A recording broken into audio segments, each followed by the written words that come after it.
আমরা আপনার কাছে আরেকটা কার্ড চাই, একটা আমরা জাস্টিস কার্ড আপনার কাছে আমরা প্রত্যাশা করি। প্রিয় তরুণ প্রজন্ম, আজকে বাংলাদেশের এমন পরিস্থিতি তৈরি হয়েছে যেই পরিস্থিতিতে আজকে 7 বছরের শিশু ধরা হয়। অত্যন্ত পরিতাপের বিষয়,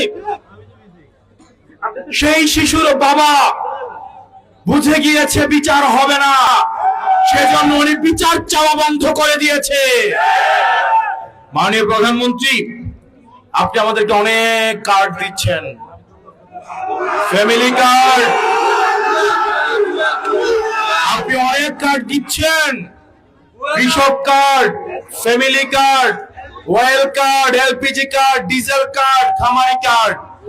আমরা আপনার কাছে আরেকটা কার্ড চাই, একটা আমরা জাস্টিস কার্ড আপনার কাছে আমরা প্রত্যাশা করি।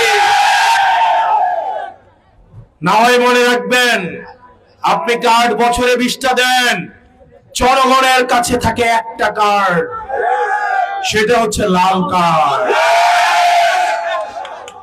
এই কার্ড যতদিন না পর্যন্ত আপনি জাস্টিস নিশ্চিত করবেন, আপনার এই কার্ড কোনো কাজে আসবে না।